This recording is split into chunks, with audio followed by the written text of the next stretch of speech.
Adriana Popescu. I am the founder and CEO of Firebird Healing, which is a trauma healing program.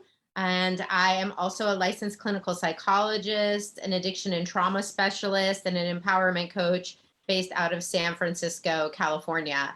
And I'm with you here today to talk a little bit about some of the treatment modalities that I have found the most helpful for working with trauma. And they tend to fall in the more holistic mind-body medicine category. And today I'm going to talk about energy psychology. So what is energy psychology? Well, it's a family of techniques that are cognitive somatic practices, meaning it's using the mind and the body. And they are particularly effective for things like trauma and PTSD and a host of other issues, but particularly anxiety and anything that involves an activation of the stress response, which I'm going to talk a little bit more about today as well. But how I came across energy psychology was many years ago, about 23 years ago now, when I was a graduate student here in California. I came across a flyer for an energy psychology conference. I believe it was the second annual energy psychology conference. And I was really intuitively drawn to it. I just kind of knew I needed to be there. Prior to that, I had had a very traditional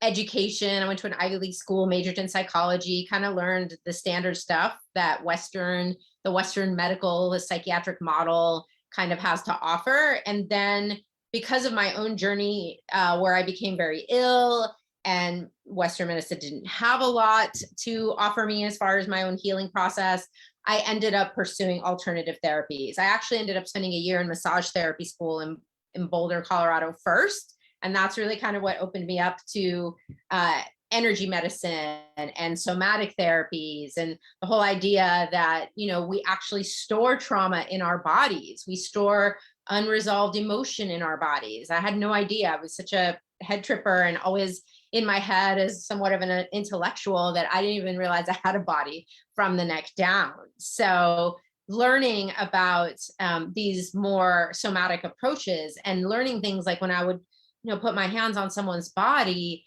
sometimes they would get really emotional. They would just burst into tears. And it became so clear to me that we have to include the body when we are working with things like trauma, PTSD, even anxiety, depression, whatever it is. Like, there is no real separation between our mind, our body, our emotions, and our spirit. There is no such thing, but our treatment paradigm compartmentalizes and says, you need to go to this kind of doctor for this physical issue. You need to go to the priest or the pastor for your spiritual issues, and you go to the therapist for your mental and emotional issues. And it's not being approached in a more integrative, holistic way. You see more of that happening now. And I happen to live in California, where I think we do have more open-mindedness to more traditional practices. You're seeing a resurgence.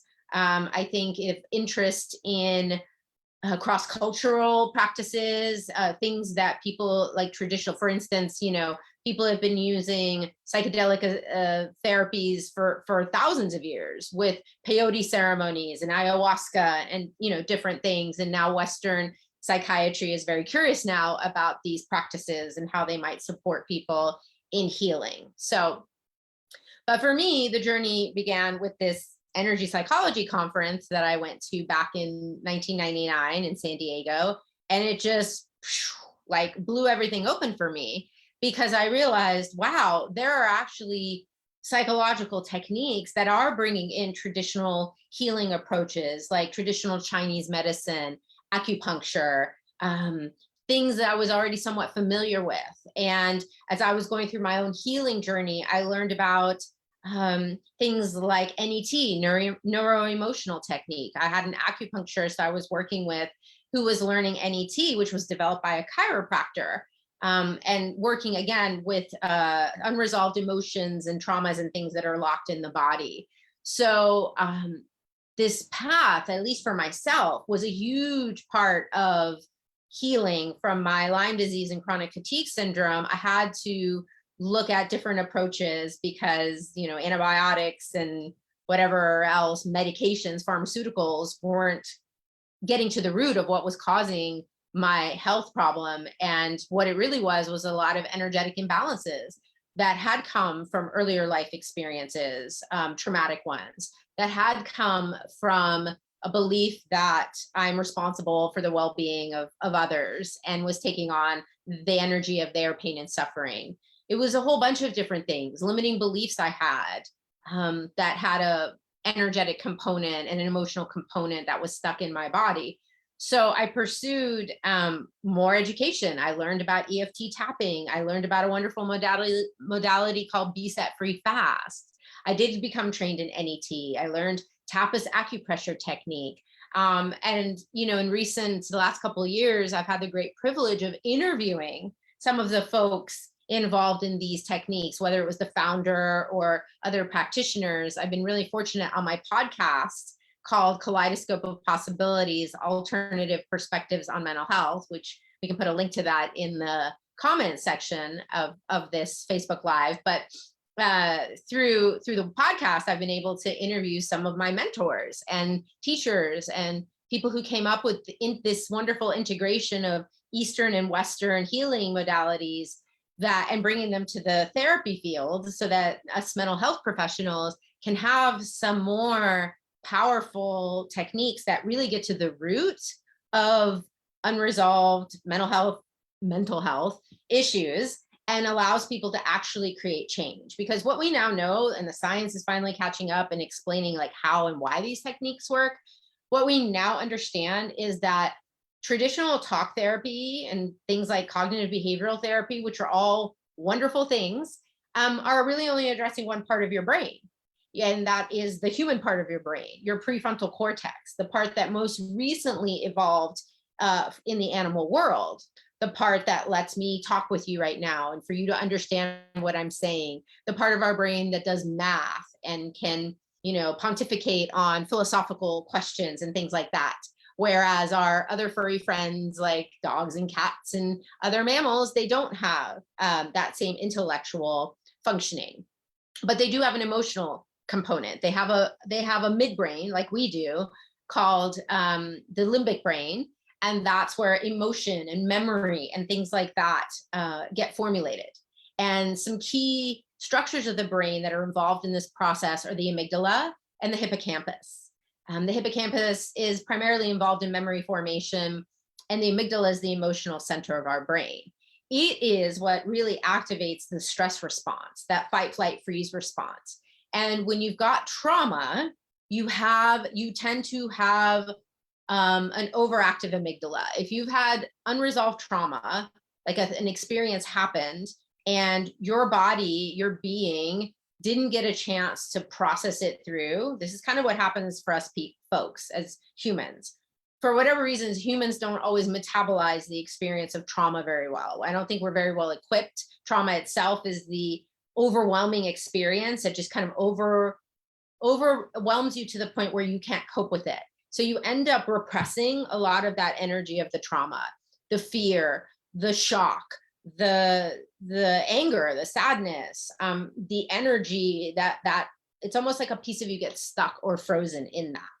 And that material tends to get pushed down into our bodies, into our brains. There's some really wonderful trauma specialists, people like Peter Levine, Besser van der Kolk, who've written extensively on the topic, and they have some wonderful books that I highly recommend. The Body Keeps the Score is Besser van der Kolk's book. Peter Levine's known best for his Waking the Tiger book about trauma and how it impacts us in the body. And they talk about this trauma capsule, and which is not a physical thing. It's sort of more, I would say, like an energetic thing. But now actually science is seeing there may be some scientific, biological components to this, more to be revealed. But this trauma capsule is basically like where we lock in all that stuff we couldn't deal with at the time, right? If you were out in nature, okay, if you saw, for instance, a tiger chasing a gazelle or something, and that gazelle ran away, well, first of all, that gazelle would activate its fight, flight, freeze response, right? All of us are wired with this biological mechanism that in cases of danger, our body mobilizes to protect us, right? We get a surge in adrenaline and cortisol, our heart rate starts going faster, our breathing gets more shallow and rapid, our pupils dilate, and a big portion of the blood flow reroutes from things like digestion or thinking or whatever, reroutes to the extremities, to our hands and feet, so that we can either fight the predator, run from the predator, or if all else fails, which is a little bit of a different mechanism, which I will talk about in another episode. Polyvagal theory is really fascinating and speaks to this phenomenon. Our most primitive survival mechanism is actually the freeze mechanism, where we basically, everything shuts down and we play dead and we hope the predator leaves us alone. Okay, so that's the basic stress response I'm referring to, this fight, flight, freeze. So if the gazelle gets away from the tiger, what it does with that stress response to get free of that, energy, is it shakes it out, right? You can see this in videos where the animal shakes out all that stress and then it goes for a long sleep. For whatever reason, humans don't often get the chance to do that, to shake it out, to basically release that energy. And so that energy gets stuck in the body. And what I discovered with these energy psychology techniques is that they are super powerful at identifying what energies are stuck in the body and then giving us tools to release that energy. And what ends up happening is, here's where the hippocampus comes in.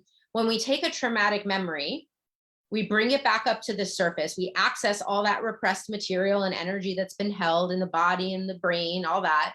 When we bring it up to the surface and we allow a person to feel it, experience it, and then let it go, which we call processing it, okay, then what ends up happening is the memory of that trauma changes. We re-encode that memory into long-term memory, and the hippocampus is part of that process, obviously, as is the amygdala, without all the emotional stress.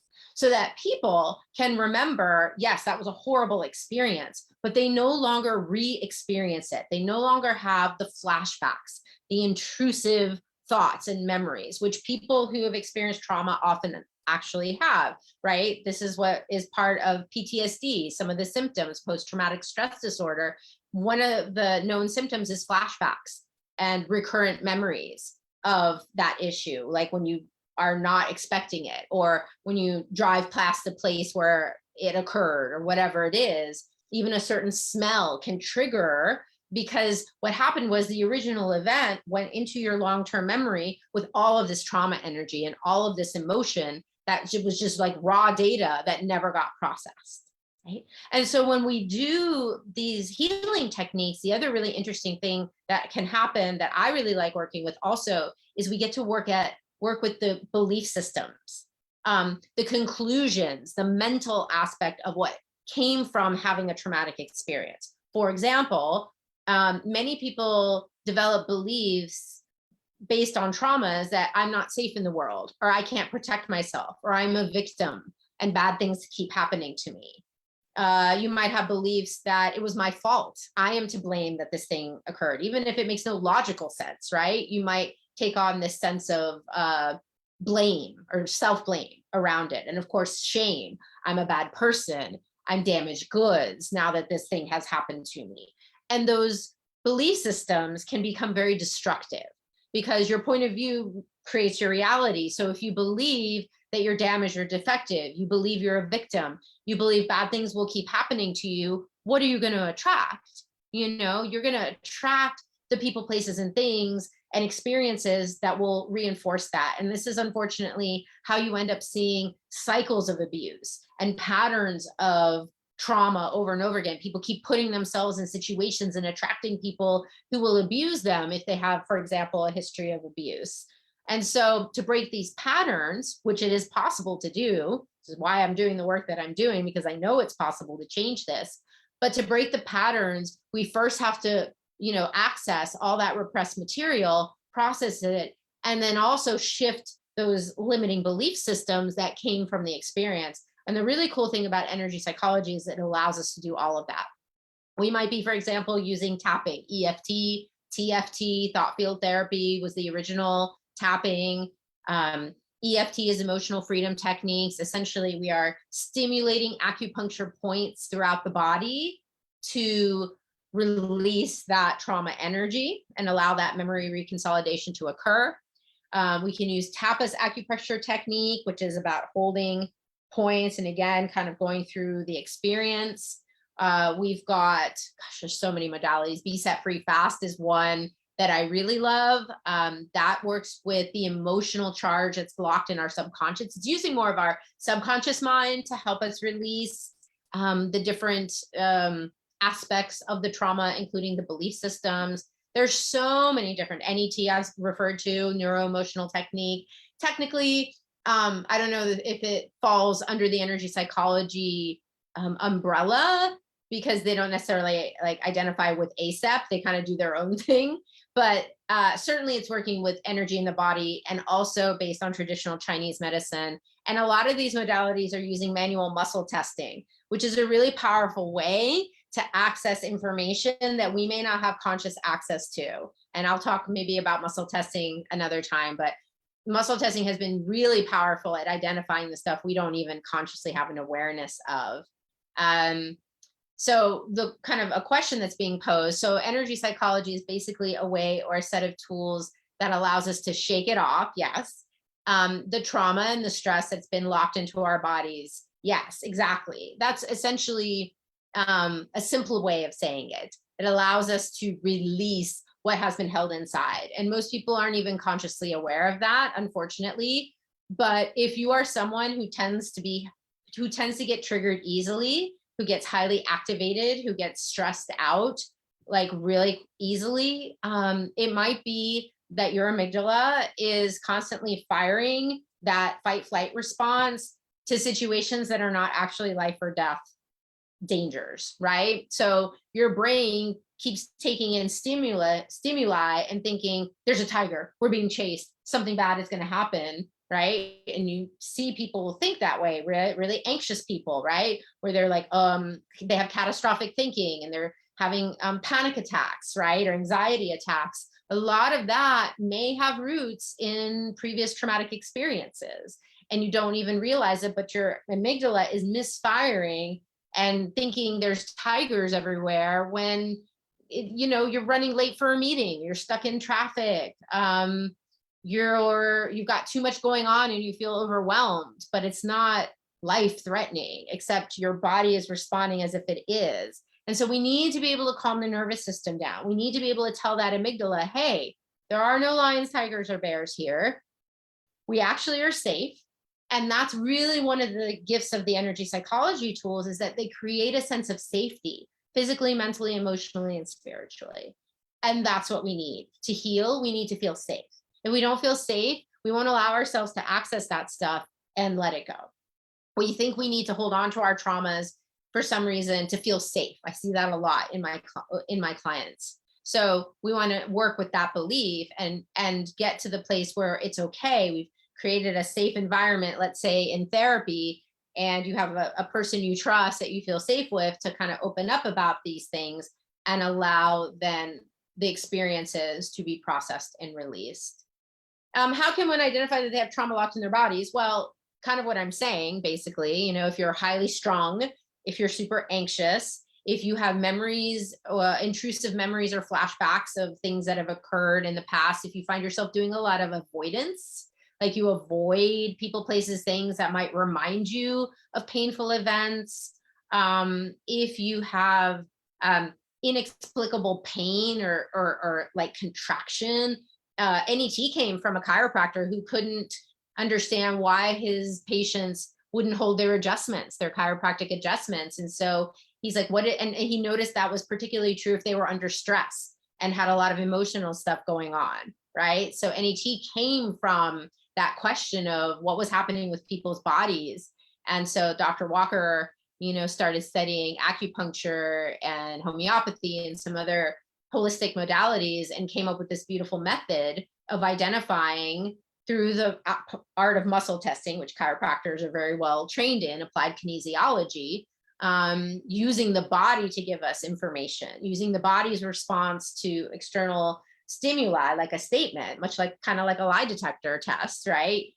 it checks muscle response to different statements. Well, we can use that with applied kinesiology to get a sense of what might be stuck in the body. What are those emotions or experiences? And sometimes it's even pre-verbal. I love NET because it can get us to things that happen in the womb, because we can have traumas. I, for example, I've shared this before. I used to have recurring nightmares of falling, and there was no explanation. Like, I hadn't had a fall that I could remember that would be, keep recurring that way. And then when I took a pre and perinatal class in psychology in graduate school, I interviewed my mom. We were supposed to interview our moms about their pregnancies. Did anything unusual happen during your pregnancy? What was the birth process like? Because birth itself can be quite traumatic.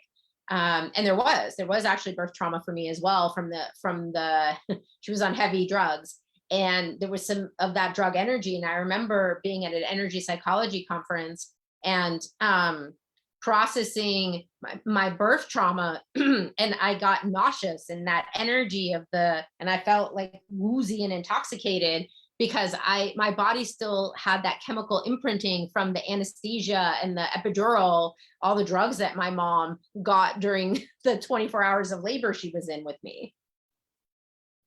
That imprinted on my body. So with the falling, when I interviewed her, what I discovered was that in the 8th month of her pregnancy, she and my dad were walking down a flight of stairs, and he tripped and fell and knocked her and me down. So there was this tumbling and this falling.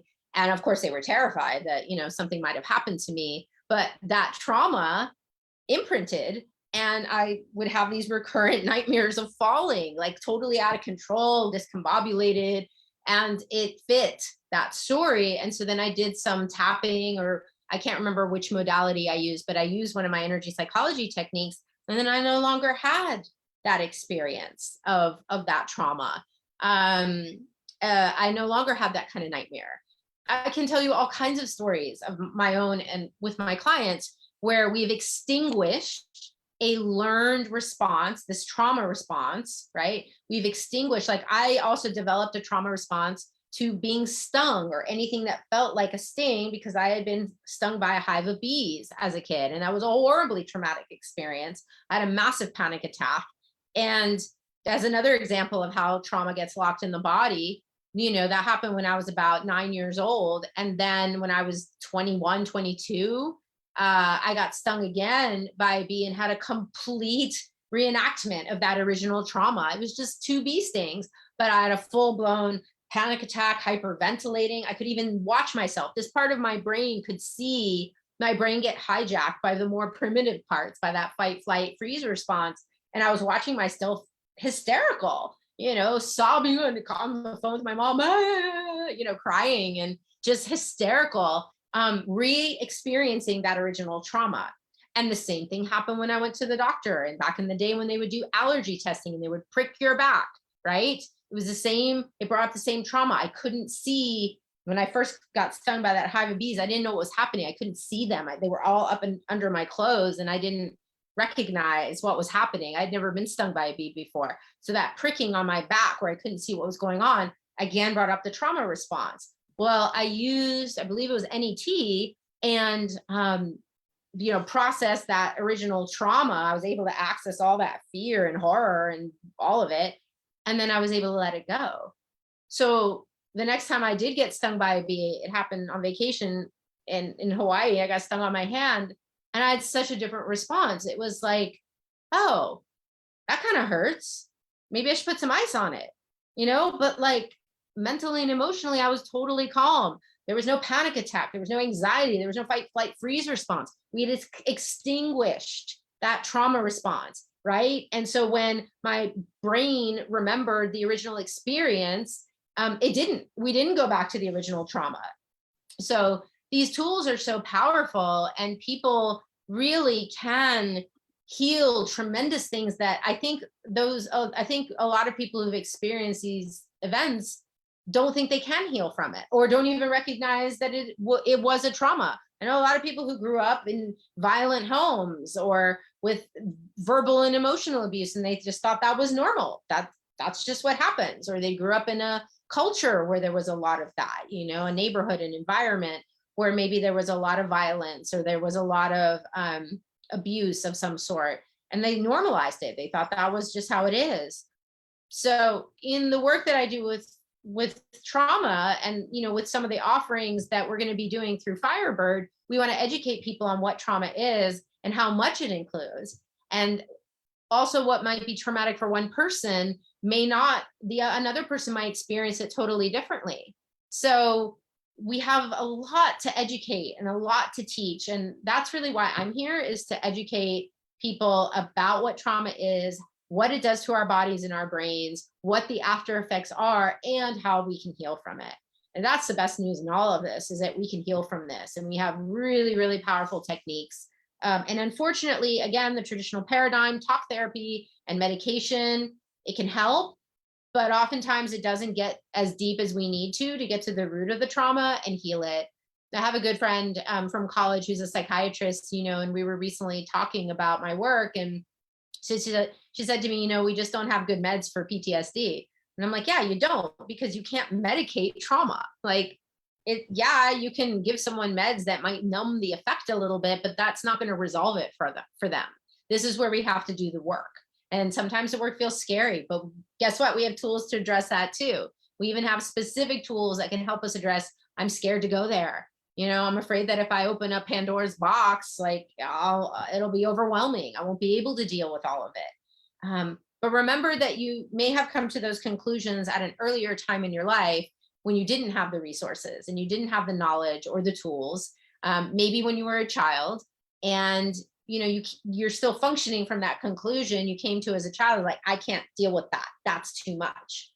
But if you create a safe environment, if you learn some tools to manage your emotions, if you learn how you can calm your nervous system down so you don't have that panic response, if you learn how to process emotions and release them so they no longer haunt you, then you empower yourself to be able to work through your trauma and to really heal from it on a very deep level, on a full mental, physical, emotional, and spiritual level.